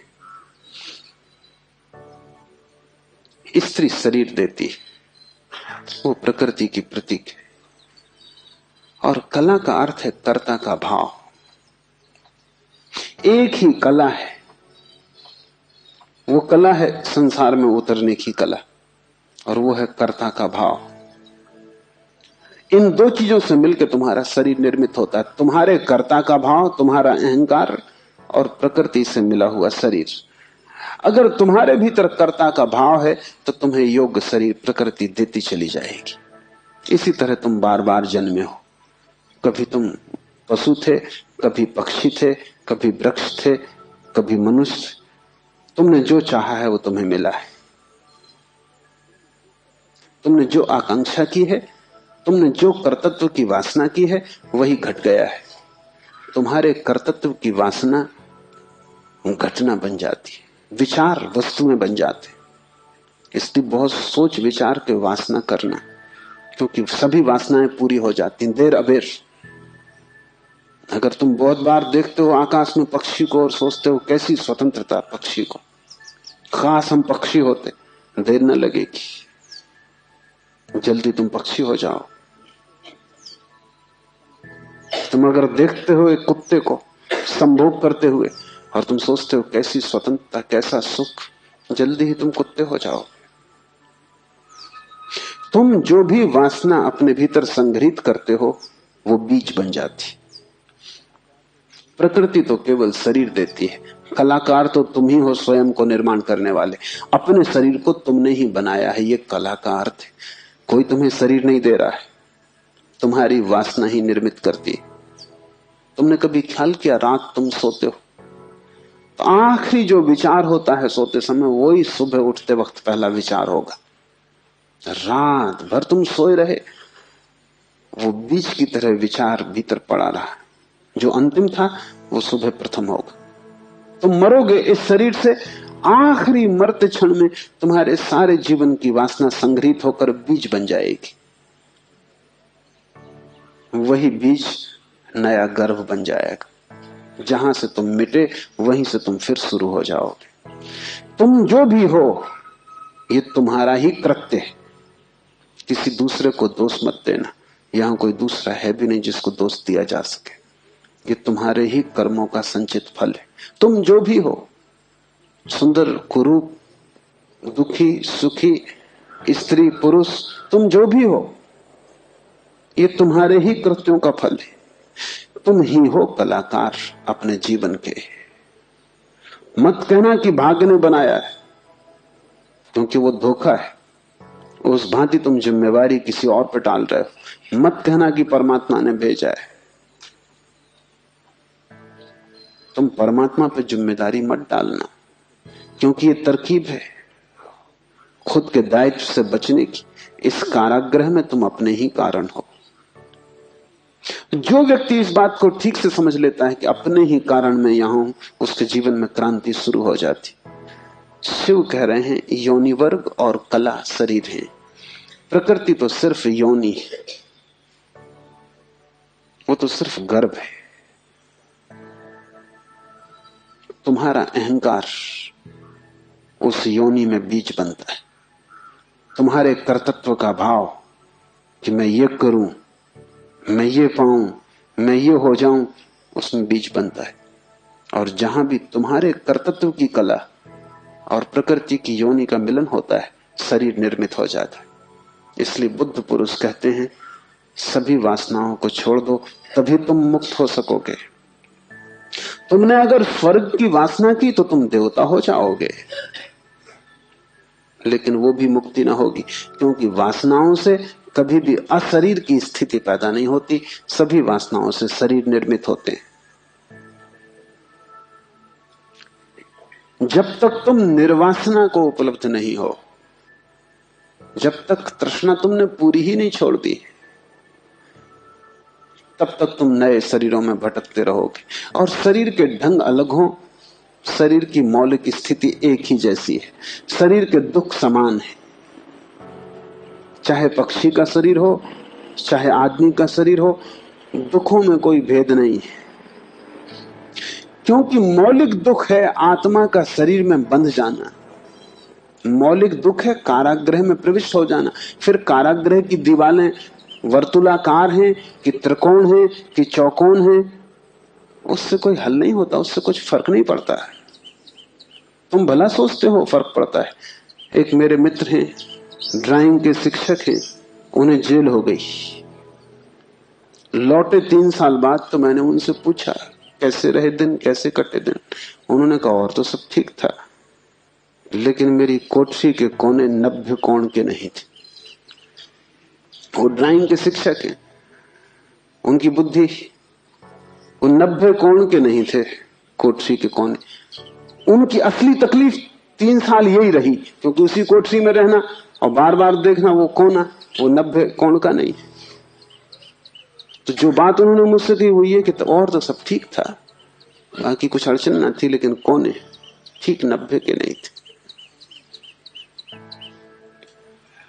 कोने 90 के हों कि 90 के ना हो, इससे क्या बुनियादी फर्क पड़ेगा। कारागृह कारागृह, पक्षी का शरीर के आदमी का बहुत फर्क नहीं पड़ता। बंद तुम हो गए वही दुख है, बंध गए तुम वही दुख है। वासना बांधती है, वासना है रज्जु जिससे हम बंधते हैं।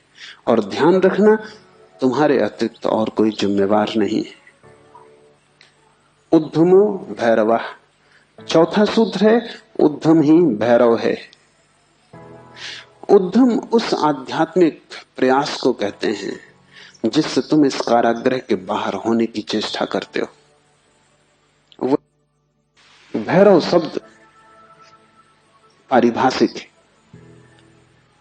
भा का अर्थ है भरण, रा का अर्थ है रवण, वा का अर्थ है वमन।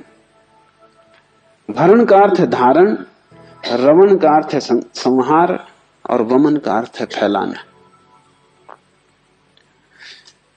भैरव का अर्थ है ब्रह्म, जो धारण किए है, जो संभाले है, जिसमें हम पैदा होंगे और जिसमें हम मिटेंगे, जो विस्तार है और जो ही संकोच बनेगा, जो सृष्टि का उद्भव है और जिसमें प्रलय होगा।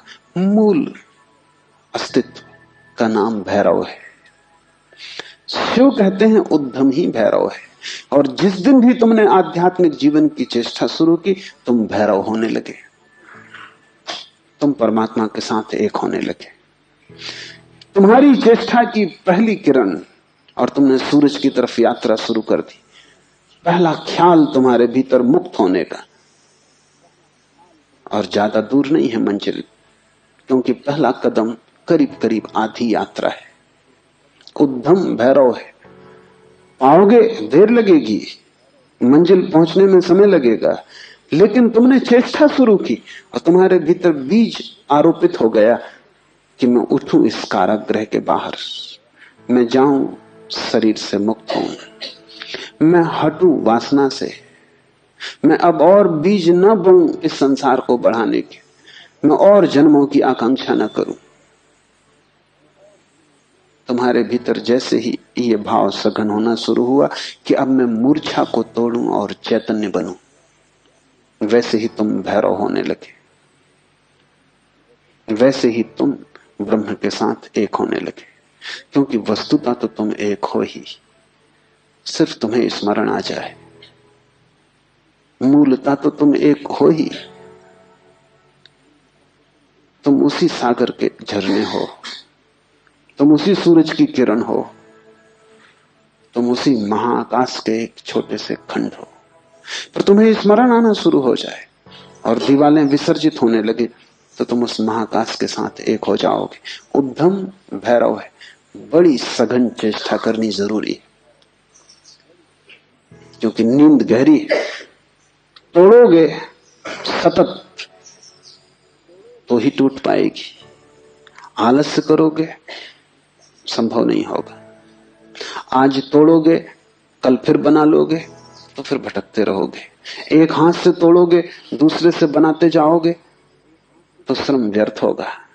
उद्यम का अर्थ है तुम्हारी पूरी चेष्टा संलग्न हो जाए। लोग मेरे पास आते हैं, वो कहते हैं हम करते हैं लेकिन कुछ हो नहीं रहा, और मैं उनकी शक्ल देखता हूं, वो करते हैं ही नहीं, या ऐसा मरे मरे करते हैं जैसे मक्खियां उड़ा रहे हैं। उनके करने में कोई प्राण नहीं है, इसलिए नहीं होता।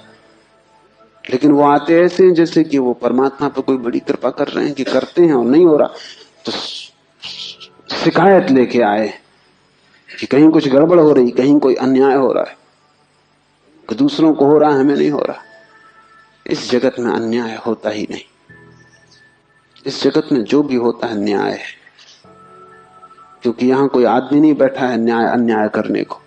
जगत में तो नियम है, उन्हीं नियमों का नाम धर्म है। तुम अगर इस क्षेत्र से चले गिरोगे, टांग टूट जाएगी, तो तुम जाके अदालत में ये नहीं कहोगे कि गुरुत्वाकर्षण के कानून पर एक मुकदमा चलाता हूं।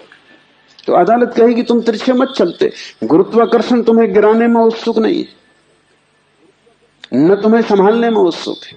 तुम जब सीधे सीधे चलते हो वही तुम्हें संभालता है, जब तुम तिरछे चलते हो वही तुम्हें गिराता है। न गिराने की उसकी कोई आकांक्षा है, न संभालने की। तटस्थ है जगत का नियम। उस तटस्थ नियम का नाम धर्म है। उसको हिंदुओं ने रित कहा है। वो परम नियम है। वो तुम्हारी तरफ पक्षपात नहीं करता कि किसी को गिरा दे, किसी को उठा दे। तुम जैसे ही ठीक चलने लगते हो वो तुम्हें संभालता है। तुम गिरना चाहते हो वो तुम्हें गिराता है। वो हर हालत में उपलब्ध है। तुम जैसा भी उसका उपयोग करना चाहते हो वो तुम्हें खुला है, उसके द्वार बंद नहीं है। तुम सिर ठोकना चाहते हो दरवाजे से, सिर ठोक लो। तुम दरवाजा खोल के भीतर जाना चाहते हो, भीतर चले जाओ। वो तटस्थ है। उद्यम भैरव है। महान श्रम चाहिए। उद्यम का अर्थ है प्रगाढ़ श्रम। तुम्हारी समग्रता लग जाए श्रम में, उसका नाम उद्यम है। और तब देर न लगी कि तुम्हारे भैरव हो जाने में। शक्ति चक्र के संधान से विश्व का संहार हो जाता, 5वां सूत्र है। और अगर तुमने ठीक उद्यम किया, अगर तुमने अपनी संपूर्ण ऊर्जा को संलग्न कर दिया चेष्टा में, सत्य की खोज, परमात्मा की खोज या आत्मा की खोज में, तो तुम्हारे भीतर जो शक्ति का चक्र है वो पूर्ण हो जाता है। अभी तुम्हारे भीतर शक्ति का चक्र पूर्ण नहीं है, कटा बटा है। वैज्ञानिक कहते हैं कि बुद्धिमान से बुद्धिमान आदमी भी अपनी 15% से ज्यादा प्रतिभा का उपयोग नहीं करता। 85% प्रतिभा ऐसे ही सड़ जाती। ये तो बुद्धिमान आदमी की बात है। बुद्धू का क्या हिसाब, वो तो शायद करते ही नहीं। हम अपने शरीर की भी ऊर्जा का पूरा उपयोग नहीं करते, 5% ज्यादा से ज्यादा। तो अगर हम मंदे मंदे जीते हैं, अगर हमारा दिया टिमटिमाता टिमटिमाता लगता है, तो कसूर किसका है? तुम जीते ही नहीं पूरी तरह। जैसे तुम जीने से भी भयभीत हो कि लपट कहीं जोर से ना आ जाए। तुम डरे डरे हो, तुम कपते कपते जीते हो। तो फिर शक्ति का जो चक्र है तुम्हारे भीतर, वो पूरा नहीं हो पाता। तो तुम्हारी गाड़ी ऐसे चलती जैसे कभी कार को तुमने देखा हो, पेट्रोल कभी आता कभी नहीं आता, कभी कचरा आता, तो कार ऐसे चलती जैसे हिचकी खा रही हो। बस ऐसा तुम्हारा जीवन है, हिचकी खाते तुम चलते हो। जरा जरा सी शक्ति के खंड खंड आते हैं, अखंड शक्ति नहीं हो पाती। जिस चीज में भी तुम अपनी पूरी शक्ति लगा दोगे, वो कोई भी हो चीज, अगर तुम चित्र बनाते हो और चित्रकार हो और तुमने अपनी पूरी शक्ति को चित्र बनाने में लगा दिया, पूरी रत्ती भर बाकी ना बची, तो तुम वहीं से मुक्त हो जाओगे, क्योंकि वही उद्यम पूर्ण होते ही भैरव हो जाता है। अगर तुम एक मूर्तिकार हो, तुमने सब कुछ मूर्ति में समाहित कर दिया कि मूर्ति बनाते समय तुम ना बचे, बस मूर्ति ही बची, तो शक्ति का चक्र पूरा हो जाता है। जब तुम पूरी शक्ति को निमज्जित करते हो किसी भी कृत्य में, वही ध्यान हो जाता है। भैरव निकट, मंदिर पास आ गया। 5वां सूत्र है, शक्ति चक्र के संधान से विश्व का संहार हो जाता है। और जब भी तुम्हारी शक्ति का चक्र पूरा होता है, टोटल, समग्र, अंश अंश नहीं, पूर्ण, उसी क्षण तुम्हारे लिए विश्व समाप्त हो गया। तुम्हारे लिए फिर कोई संसार नहीं, तुम परमात्मा हो गए, तुम भैरव हो गए, तुम मुक्त हो। फिर तुम्हारे लिए न कोई बंधन है, न कोई शरीर है, न कोई संसार है। पूर्ण शक्ति का प्रयोग स्मरण रखना। इस समाधि साधना शिविर में अगर तुमने पूरी शक्ति को लगाया, ऐसे ही ऊपर ऊपर नहीं ध्यान किए, पूरी शक्ति लगा दी, तो तुम अनुभव करोगे कि जिस क्षण शक्ति पूरी लग जाएगी, उसी क्षण, फिर क्षण भर की देर नहीं लगती, अचानक संसार खो जाता है, परमात्मा सामने आ जाता है। तुम्हारी शक्ति का पूरा लग जाना ही तुम्हारे जीवन की क्रांति हो जाती। फिर संसार की तरफ पीठ, परमात्मा की तरफ मुंह हो जाता है। इसकी तुम्हें एक झलक भी मिल जाए, तो फिर तुम वही ना हो सकोगे जो तुम पहले थे। उसकी एक झलक काफी, फिर तुम्हारा जीवन उसी यात्रा में संलग्न हो जाए। तो ध्यान रखना, यहां पूरा अपने को डुबाना तो ही कुछ हो सकेगा। अगर तुमने थोड़ा भी अपने को बचाया तो तुम्हारा श्रम व्यर्थ है। जब तक श्रम उद्यम ना बन जाए, पूर्ण टोटल एफर्ट ना बन जाए, तब तक भैरव की उपलब्धि नहीं। आज इतना ही।